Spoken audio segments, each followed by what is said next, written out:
నమస్తే, welcome to whistle. నేను మీ స్వాతి.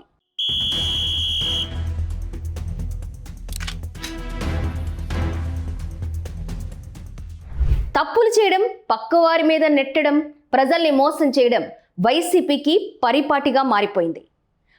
బాబాయిని చంపిన విషయంలో కూడా నారాసుర రక్త చరిత్ర అనే టైటిల్ పెట్టి ముందుగానే సాక్షి టీవీని అక్కడికి పంపి అది టీడీపీ వాళ్ళ మీద, చంద్రబాబు గారి మీద నెట్టడానికి వైసీపీ చేయని ప్రయత్నం అంటూ లేదు. ఇక వైసీపీ గవర్నమెంట్లో లిక్కర్ స్కామ్ అండ్ కల్తీ మద్యం ఈ రెండు విషయాల్లో కూడా వైసీపీ ఇరుక్కుపోతుందేమోనని భయపడి మళ్ళీ ఇప్పుడు కొత్త విషయాన్ని తెర మీదకి తీసుకొచ్చి ఏపీ అండ్ రెండు తెలుగు రాష్ట్రాల ప్రజల్ని గందరగోళానికి నెట్టే ప్రయత్నం చేస్తుంది. మనం చూసుకోవచ్చు, కరోనా టైంలో కూడా కేవలం డిజిటల్ పేమెంట్సే, కూరగాయలు అమ్మే చిన్న వ్యాపారస్తుల దగ్గర నుంచి బడా వ్యాపారస్తుల వరకు కూడా ఓన్లీ డిజిటల్ పేమెంట్సే. ఎందుకంటే నోట్లు చేతులు మారితే దాని ద్వారా కూడా కరోనా వచ్చే అవకాశాలు ఉన్నాయి కాబట్టి చాలా చిన్న వ్యాపారం దగ్గర నుంచి బడా వ్యాపారస్తుల వరకు డిజిటల్ పేమెంట్స్ని ఉపయోగించారు. కానీ ఈ మద్యం విషయంలో, లిక్కర్ విషయంలో మాత్రం వైసీపీ గవర్నమెంట్ ప్రపంచంలో ఎక్కడా లేని విధంగా ఓన్లీ క్యాష్ మాత్రమే తీసుకుంది. పోనీ ఏమైనా మంచి లిక్కర్ అందించిందా అంటే లేదు, కల్తీ లిక్కర్. ఆ లిక్కర్ తీసుకోవడం వల్ల ఎంతో మంది ప్రాణాలు కోల్పోయారు, ఎన్నో కుటుంబాలు చిందరవందర అయిపోయాయి, వేల కుటుంబాల్లో గందరగోళం నెలకొంది. ఇక 11 సీట్లకే పరిమితం కావడానికి, భారీ మెజారిటీతో గెలిచిన వైసీపీ పతనం కావడానికి అది కూడా ఒక కారణం. ఇక రీసెంట్గా కల్తీ మద్యం కేసు రెండు తెలుగు రాష్ట్రాల్లో కూడా సంచలనంగా మారింది. దీనివల్ల రాజకీయం కూడా హాట్గా మారిపోయింది. అసలు విషయం ఏంటంటే, ఈ కల్తీ మద్యం కేసులో నిందితుడిగా ఉన్న జనార్దన్ రావే స్వయంగా ఈ వీడియో రిలీజ్ చేశారు. వైసీపీ పాలనలో జోగి రమేష్ ఆధ్వర్యంలోనే ఈ నకిలీ మద్యం తయారు చేశానని స్వయంగా జనార్దన్ రావే ఒప్పుకున్న వీడియో బయటకు వచ్చింది. ఇక టీడీపీ రాగానే నిఘా పెట్టడంతో నకిలీ మద్యం వ్యాపారం ఆపేశామని ఆయనే స్వయంగా ఆ వీడియోలో చెప్పడం జరిగింది. ఇంతకీ ఈ జనార్దన్ రావు ఎవరు అనుకుంటున్నారా? స్వయంగా జోగి రమేష్ ఫ్రెండ్. చిన్నప్పటి నుంచి ఆయన ఊరిలోనే, ఆయన వీధిలోనే, ఆయన ఇంటి పక్కనే నివాసం ఉంటున్న ఈ జనార్దన్ రావు ఇక టీడీపీ ప్రభుత్వం రాగానే నిఘా పెరిగిపోయిందని, ఆ నకిలీ మద్యం వ్యాపారం ఆపేశామని, ఏప్రిల్లో మళ్ళీ జోగి రమేష్ ఆయనకి ఫోన్ చేసి నకిలీ మద్యం తయారు చేయాలని చెప్పారని స్వయంగా ఆయనే ఒప్పుకున్నారు. ఇక టీడీపీ ప్రభుత్వాన్ని కేవలం భ్రష్టు పట్టించడానికి, ప్రజల్లో ఉండే విశ్వాసాన్ని, నమ్మకాన్ని చెడగొట్టడానికి ఈ నకిలీ మద్యం మళ్ళీ మొదలు పెట్టాలని జోగి రమేష్ నాతో అన్నారని ఆయన స్వయంగా ఒప్పుకున్నారు. మొదట ఇబ్రహీంపట్నంలో పెట్టాలని అనుకున్నారట. కానీ జోగి రమేష్ ఆదేశాలు, ఎందుకంటే ఆయన లైన్ గీసిన తర్వాత ఈయన దాయటకూడదు కదా, ఫ్రెండ్, చిన్నప్పటి నుంచి పెరిగారు అండ్ వ్యాపారంలో కాస్త లావాదేవీలు ఉన్నాయి. నకిలీ మద్యాన్ని తయారు చేయడం, అమ్మడం, లాభాలు పొందడం, ప్రజల్ని మోసం చేయడం, ఆరోగ్యాలు చెడగొట్టడం, కుటుంబాల్ని రోడ్డున పడేయడం, ఇవన్నీ కలిసి చేశారు కాబట్టి ఆయన గీసిన గీత దాటలేదని జనార్దన్ రావు ఒప్పుకున్నారు ఆ వీడియోలో. సో జోగి రమేష్ అక్కడ వద్దు, తమ్మళ్లపల్లి నియోజకవర్గంలో లిక్కర్ షాపులు నేను తీసుకున్నా, తమ్మళ్లపల్లి నుండి ప్రారంభిస్తే చంద్రబాబు ప్రభుత్వంపై బురద చల్లొచ్చు, అది మనకి అడ్వాంటేజ్ అవుతుంది అని జోగి రమేష్ నాతో చెప్పారని స్వయంగా ఆయన ఒప్పుకున్నారు. ఇక వేరే వాళ్ళ పేరు మీద రూమ్ అద్దెకు తీసుకొని మరి లిక్కర్ తయారీకి కావాల్సిన యంత్రాలన్నీ తీసుకొచ్చామని చెప్పారు. సో ఎంత ప్లానింగ్ దీని వెనక ఉందో మీరే గమనించాలి. లిక్కర్ తయారు చేయండి, మంచి సమయం చూసి, మీరెవరూ లేనప్పుడు దాన్ని ప్రభుత్వం మీద రుద్దుదామని జోగి రమేష్ నాతో అన్నారని జనార్దన్ రావు ఆ వీడియోలో చెప్పడం జరిగింది. మీకున్న ఆర్థిక సమస్యల నుండి బయటపడడానికి సహాయం చేస్తానని జోగి రమేష్ ఆయనకు హామీ ఇచ్చారని కూడా చెప్పారట. సో ఇంత ప్లానింగ్ జరిగిన తర్వాత ఆయన ఎందుకు ఒప్పుకున్నారో ఆయన మాటల్లోనే మనం విన్నాం. ఎందుకంటే ఆయనకు కొన్ని ఆర్థిక ఇబ్బందులు ఉన్నాయి, ప్రాబ్లమ్స్ ఉన్నాయి. ఆ ప్రాబ్లమ్స్ నుంచి నేను బయటపడేస్తానని నమ్మించి ఈ కల్తీ లిక్కర్ తయారు చేయమని ఆయన ఒప్పించడం జరిగిందట. అనుకున్నదంతా పక్క ప్లానింగ్తో చాలా చక్కగా రెడీ చేసేసారు. సో ఇవంతా అయిన తర్వాత తన ఫ్రెండ్ ఎవరైతే జనార్దన్ రావు ఉన్నారో ఆయన ఫ్రెండ్ ఆఫ్రికాలో ఉంటారట, ఆయన ఫ్రెండ్ దగ్గరికి పంపించేశారట జోగి రమేష్. ఇంకా ఏదైతే జోగి రమేష్ ఉన్నారో తన మనుషుల ద్వారా డిపార్ట్మెంట్కి లీక్ ఇచ్చి రైడ్ చేయించారు. చూడండి ఎంత పెద్ద ప్లాన్. ఇంకా ప్రభుత్వానికి చెడ్డ పేరు తీసుకురావడానికి ఎంత పెద్ద కుట్ర చేశారు అనేది అర్థమవుతుంది. చంద్రబాబు గారు కానివ్వండి, టీడీపీ వారిని కానీ సస్పెండ్ చేయడంతో జోగి రమేష్ మరో ప్లాన్ వేశారు. ఎప్పుడైతే ఈ కల్తీ మద్యం విషయాలు ఒక్కొక్క ప్రాంతంలో బయటకు వస్తున్నాయో వెంటనే సీఎం చంద్రబాబు నాయుడు గారు టీడీపీ వాళ్ళైనా ఇంకెవరైనా సరే వెంటనే సస్పెండ్ చేయడం స్టార్ట్ చేశారు. ఇదేంటి ఆయన వేరేలా స్పందించాలి కదా, వారి పార్టీకి చెందిన వారైనా వారి నాయకులైనా సరే నిష్పక్షపాతంగా ఎందుకు సస్పెండ్ చేస్తున్నారు అని ప్లాన్ చేయించేశారు జోగి రమేష్. ఇంకా మొత్తంగా ఆయన ప్లాన్ వర్కౌట్ అవ్వలేదనుకున్నారు. ఇబ్రహీంపట్నంలో కూడా రైడ్ చేయిద్దాం, సరుకు తీసుకొచ్చి పెట్టు అని జోగి రమేష్ తనతో అన్నారట. ఆ విషయాన్ని కూడా చాలా స్పష్టంగా ఆ వీడియోలో జనార్దన్ రావు చెప్పారు. ఇక ఇబ్రహీంపట్నం గోడౌన్లో ముందు రోజే అన్నీ తీసుకొచ్చి పెట్టమని జోగి రమేష్ అనేసారట. ఇంకా ఆయన చెప్పింది చెప్పినట్లుగా లీక్ ఇచ్చి రైడ్ చేయించారంట. ఇక్కడ వరకు ప్లాన్ చాలా సక్సెస్ఫుల్గా వెళ్ళిపోయింది. ఇంకా ఏదైనా సరే ముందు సాక్షి మీడియా ఉంటుంది కదా అక్కడ, అందుకే విషయం ఎవరికీ తెలియకుండానే, ఏ మీడియా వాళ్ళకి తెలియకుండానే కేవలం సాక్షి మీడియాకే ఎలా తెలుస్తుంది? ఇది ప్రజలే అర్థం చేసుకోవాలి. అనుకున్నదంతా జరిగింది. చంద్రబాబు ప్రభుత్వానికి చెడ్డ పేరు వచ్చింది, అంతా బాగా జరిగింది, నువ్వు రావాల్సిన అవసరం లేదు అని జోగి రమేష్ చెప్పేశారట. సో రిలాక్స్డ్గా ఉన్నాడు జనార్దన్ రావు. కానీ ప్లాన్ అంతా తారుమారైపోయింది. అంతా నేను చూసుకుంటా, బెయిల్ ఇప్పిస్తా అని హామీ ఇచ్చిన జోగి రమేష్ ఇక చివరికి హ్యాండ్ ఇచ్చాడు. హ్యాండ్ ఇస్తాడని ప్రజలందరికీ తెలుసు, కానీ ఫ్రెండ్ కదా, చిన్నప్పటి నుంచి కలిసి పెరిగారు కదా, అన్ని పనులు కలిసే చేశారు కదా, నమ్మాల్సి వచ్చింది జనార్దన్ రావు. ఇక చివరికి ఏం జరిగిందంటే జోగి రమేష్ జనార్దన్ రావుకి హ్యాండ్ ఇవ్వడంతో పాటు తన తమ్ముడిని కూడా ఇందులో ఇరికించాడట. ఇక స్వయంగా జనార్దన్ రావే మాట్లాడిన వీడియో ఇప్పుడు మీకోసం. జనార్దన్, ఇందులో ఏదో కుట్రకోణం ఉందన్నారు కదా, వివరంగా చెప్పు. దీనిలో నా పాత్ర ప్రమేయం లేకుండానే జోగి రమేష్ గారు ఆధ్వర్యంలోనే నేను ఇంతకుముందు గవర్నమెంట్లో ఉన్నప్పుడు కూడా తెచ్చుకొని చేశాను సార్, బయట నుంచి తెచ్చుకొని. అదేవిధంగా గవర్నమెంట్ రాగానే అదంతా ఆగిపోయింది సార్. మళ్ళీ మొన్న టీడీపీ గవర్నమెంట్ రాగానే అవన్నీ ఆగిపోయింది సార్. అసలు ఏం చేయడం లేకుండా బాగా స్ట్రిక్ట్ అయిపోయేటప్పటికి ఇక నేను కూడా ఆగిపోయాను సార్ మొత్తం. ఆ తర్వాత మన ఏప్రిల్లో 2025 ఆ టైంలో మళ్ళీ జోగి రమేష్ గారు నన్ను కాంటాక్ట్ చేసి మాట్లాడదాం రమ్మంటే నేను వాళ్ళ తమ్ముడు ద్వారా మాట్లాడాను సార్.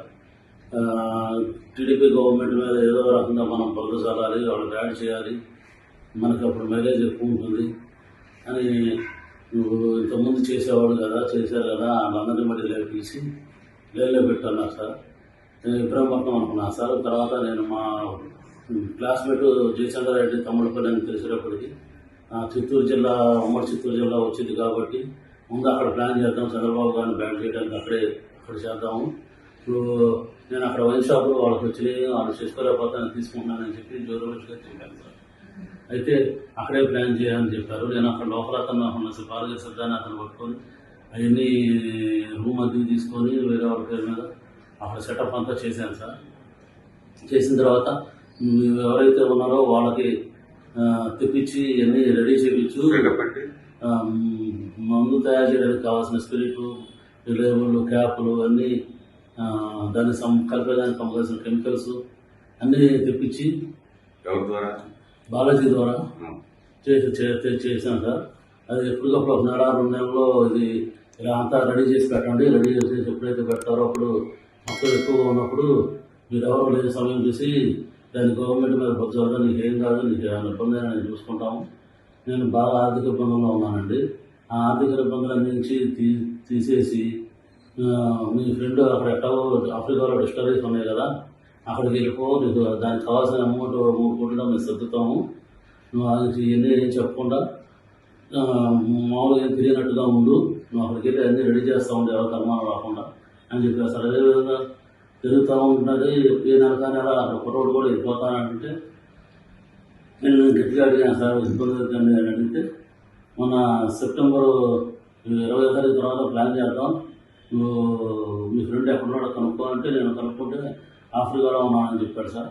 అయితే నువ్వు కూడా ఆఫ్రికా వెళ్ళిపో, అతనితో టచ్లో ఉండు, నేను పెట్టుబడి పెడతానని చెప్పి కమిట్మెంట్ తీసుకో, నీకు ఇబ్బంది లేకుండా ఉంటుంది, నీకు మేము ఇక్కడ అడ్జస్ట్మెంట్ చేస్తాం, అమౌంట్ అంతా మీ బ్రదర్కి చేస్తాం, మీకు ఎటువంటి పరిస్థితులు ఏమీ ఇబ్బంది లేకుండా మేము చూసుకుంటాము, ఎట్లాగో ఇబ్బందులు పడ్డావు కదా, ఎందుకంటే ఇబ్బంది ఏం పడతావు, దాన్ని వెళ్ళిపో, అక్కడైతే నీకు అన్ని రకాలుగా ప్లస్ అయితే నీకు బాగుంటుంది. మాకు కూడా ఇక్కడ గవర్నమెంట్ మీద తప్పుడు ఆరోపణలు చేస్తే మాకు కూడా కలిసి వచ్చింది, మాకు కూడా మా వైసీపీ గవర్నమెంట్ కూడా కలిసి వచ్చింది అని కొన్ని రకాల భయపెట్టి కొంచెం డబ్బు ఆస్తి చూపి అన్ని రకాలుగా చేశారు సార్ నన్ను.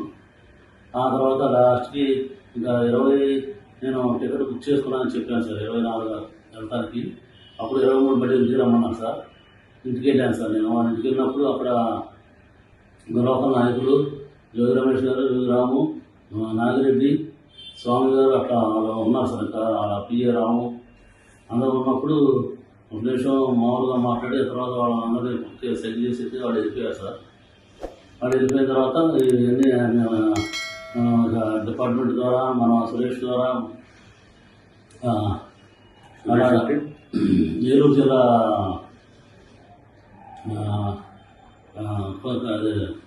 కొల్లేరు ఏరియాలో ఉంటారు సార్. నాకు నారాయణపురం బాగా ఉన్నప్పుడు అక్కడ ఫైనాన్షియల్గా వచ్చాను సార్. అతని ద్వారా ఈ డిపార్ట్మెంట్కి అక్కడికి ఇన్ఫర్మేషన్ పాస్ చేసి అది రైడ్ చేయించారు సార్. మున్సిపల్ జైలులో రైడ్ చేయించి అది సరికంతా పట్టించి గవర్నమెంట్ మీద వ్యవస్థగా మాట్లాడి గవర్నమెంట్ ఇలా తప్పులు చేస్తుంది అని చెప్పి బాగా చేసి చాలా యాంటీ చేసుకొద్దాం ట్రై చేశారు. కానీ చంద్రబాబు గారు పార్టీ నాయకులను సస్పెండ్ చేసేటప్పటికి అంత ఎక్కువ హైలైట్ అవ్వలేదు జనార్దన్ అని చెప్పి మళ్ళీ నాకు కాల్ చేసి మీ దాని మీద కూడా చూపించేద్దాం, ఇంకా నువ్వు అక్కడ బాధ్యత పెట్టే సరుకులు ఇక్కడ తెచ్చిపెట్టేసి గొడవలో పెట్టు, అది మీ తమ్ముడు ద్వారా డిపార్ట్మెంట్ వాళ్ళకి తెలిసి నేను సురేష్ మా ద్వారా సాక్షి టీవీను అందరినీ తీసుకొని వస్తాను, నాయకులందరినీ తీసుకొని వస్తానని చెప్పి అలర్ట్ చేసి నాకు అక్కడ ముందు రోజే అన్నీ అక్కడ తెప్పించి పెట్టించారు సార్. వాళ్ళ మనుషుల ద్వారా అక్కడ తెప్పించి పెట్టించారు సార్. అదేవిధంగా ఇన్ఫర్మేషన్ లీక్ చేయించి తమ్ముడు ద్వారాను మీడియా సాక్షి మీడియా ద్వారా వాళ్ళ మనుషులు సురేష్ ఏలూరు ఆయన ద్వారా ఇట్లా డిపార్ట్మెంట్కి అన్నిటికీ చేసి అది పెట్టించారు సార్. మా గొడవలో పెట్టిన లెక్కలు పెట్టించారు సార్. పక్కన గొడవలో బాధితులుగా ఉన్న గొడవలో అంతతో అది పోకుండా మళ్ళీ అక్కడ ముందు రోజే అక్కడ ఎన్ని బాగా చేస్తున్నట్టుగా ఖాళీ క్యాన్లు కూడా తెప్పించి పెట్టించారు సార్. ఖాళీ ఎంటీ క్యాన్లు పెట్టారు సార్. ఎంటీ క్యాన్లు పెట్టించేసి ఇదంతా బాగా జరిగిపోతుంది, ఇక అన్ని రాష్ట్రంలో అన్ని ఏరియాలో ఇలాగే చేస్తున్నారు అని చెప్పి అని బాగా బాగా హైలైట్ చేశారు సార్. ఈ గవర్నమెంట్కి చాలా బ్యాడ్ నేమ్ వచ్చింది, బాగా జరిగింది, నేను చూసుకుంటాను రావాల్సి లేదని చెప్పారు సార్ నాకు. ఆ చెప్పిన రోజు నుంచి నాకు ఈ రోజు వరకు కూడా నాకు యాంటిసిపేట్ వేరే అన్నారు, సంపం కూడా అక్కడ తీసుకోలేదు సార్. దీంతో పాటు మా తమ్ముడిని కూడా అరెస్ట్ చేసి మా తమ్ముడికి చేస్తానంటూ కూడా ఇన్ఫర్మేషన్ ఏం లేదు సార్, కలుస్తారని కూడా. ఆ లాయర్ గారి ద్వారా కూడా నాకు ఏం జరుగుతుందని నాకు నమ్మకం లేదు సార్. అసలు ఇవన్నీ అవ్వదని చెప్పేసి నేనే వచ్చి డిపార్ట్మెంట్ సహకరించి గవర్నమెంట్ మీద నా మీద జరిగింది, నేను వల్ల ఇబ్బంది పడింది అన్నీ చెప్పేసి ఇక డిపార్ట్మెంట్ గారు సహకరిద్దామని చెప్పి నేను వచ్చేసాను సార్. ఇదంతా మేము నమ్మదగ్గగా మేము ఎందుకు నమ్మాలి? ఇది మీరు ముందు మీ ఫ్రెండ్నే కదా ఆయన జయచంద్ర రెడ్డి, ఆయన అసలు ఇరికించారు. మరి ఈ విషయంలో ఇరికించలేదు సార్. ఆయన ఏం చేశాడంటే పెద్దిరెడ్డి గారు రామచంద్రెడ్డి గారు పక్క కాన్స్టిట్యున్సీ, ద్వారకా రెడ్డి ఆ కాన్స్టిట్యున్సీ, మిదిరెడ్డి ఆయనే చూసుకుంటాడు మొత్తం. మీ ఫ్రెండ్కి మళ్ళీ గెలవడు, మీ ఫ్రెండ్కి రా సీటు మొత్తం మా ఆంధ్రలోనే ఉంటుంది, మీ ఫ్రెండ్కి ఏం కాదు, పోయినా ఎట్లాగో ఓడిపోయినట్టే కదా, ఇక మళ్ళీ సీటు రాదు, గెలవడు మీ ఫ్రెండ్ ఎట్లాగో ఆఫ్రికాలో వ్యాపారాలు చూసుకుంటాడు, మీరు కూడా అక్కడికే వెళ్ళిపోయి చూసుకొని మీరు ఇట్లా వచ్చానని చెప్పకుండా ముందే మాట్లాడుకుంటున్నారు కాబట్టి మీకు ఇబ్బంది ఉండదు అలా చెప్పి నమ్మించి చెప్పారు సార్. నాకు ఇక డబ్బులు ఎప్పుడైతే నాకు బాగా ఇబ్బంది, ఆర్థిక ఇబ్బందులు ఉండడం వల్ల బాగా ప్రెజర్ చేయడం, రిలయన్స్ వాళ్ళు, శ్రీరామ్ వాళ్ళు బాగా ప్రెజర్ చేయడం వల్ల నేను ఉండే అన్ని ఆప్షన్కి వచ్చేసింది సార్. నేను ఉండే ఇల్లు కానీ ఉండే బార్ ప్రిమిసెస్ కానీ ఆప్షన్కి వచ్చే స్టేజ్కి వచ్చేసింది సార్. ఇక నాకు తట్టుకోలేక ఆయన చెప్పింది వినేసి ఆయన ఆశ్చర్యించిన 3 కోట్లు నాకు ఇస్తారనుకున్నాను, చెప్పాలని తీరుతారనుకోని నేను ఓకే అన్నాను సార్, చేసేదానికి ఓకే అన్నాను సార్. మరి ఈయన ఎన్నాళ్ళుగా పరిచయం మీకు? ఈయన నాకు చిన్నప్పటి నుంచి పరిచయం సార్, జోగి రమేష్ గారు. నాకు నేను చిన్నప్పటి నుంచి నాకు జయచంద్ర రెడ్డి చదువుకున్నప్పుడు సార్ మాకు ఇంజనీరింగ్ విద్యానగర్ ఎంబీకేఎస్ గూడూరు దగ్గర దానిలో ఎంబీకేఎస్ చదువుకున్నప్పుడు పరిచయం సార్. మళ్ళీ ఎలక్షన్ టైంలోనే మేము వెళ్ళాం సార్ ఆయన దగ్గరికి. ఆ టైంలో మా క్లాస్మేట్స్ అందరం వెళ్ళి కలిసి అక్కడ క్యాంపెయిన్ దగ్గర ఒక పార్టిసిపేట్ చేసాం సార్. ఆ తర్వాత ఇక మళ్ళీ ఎప్పుడైతే ఇట్లా వైన్ షాప్ వచ్చి ప్లాన్ చేశారో ఇక రమేష్ గారు ఈ విధంగా చేద్దాం, నువ్వు వెళ్ళు వైన్ షాప్ తీసుకుంటాను మాట్లాడు, ఇది చేద్దాము, నీకు ఉపయోగపడుద్ది, నీ ఫ్రెండ్ వాళ్ళు నీకు ఉపయోగం లేదు కదా, నా వల్ల ఉపయోగం ఉంటుంది, అతనికి ఏం లేదు, అతనికి ఏం పోదు, ఆయన ఆల్రెడీ ఇలా ఓడిపోయాడు కాబట్టి ఇబ్బంది ఏం లేదు, ఇంకా ఇలా చెప్పేటప్పటికి అతనికి ఏం కాదు కదా, నాకు కూడా ఏ కేసు లేకుండా చూసుకుంటున్నారు కదా అని నేను ఒప్పుకున్నాను సార్ ఇది చేయడానికి. ఎప్పుడైతే ఈ లెక్క చేశారో ఇక నేను ఎవరిని నమ్మదలుచుకోలేదు సార్. ఇక ఇక ఎవరు ఇస్తానా లేదు నేను ఎట్లాగో ఇబ్బంది పడిపోయాను, ఇంకా మళ్ళీ ఇక ఇబ్బంది పడకూడదని చెప్పేసి వచ్చి ఇక సరెండర్ అయితే గవర్నమెంట్ శిక్ష శిక్ష అనుభవిస్తాను రెడీ వచ్చేసాను సార్ నేను.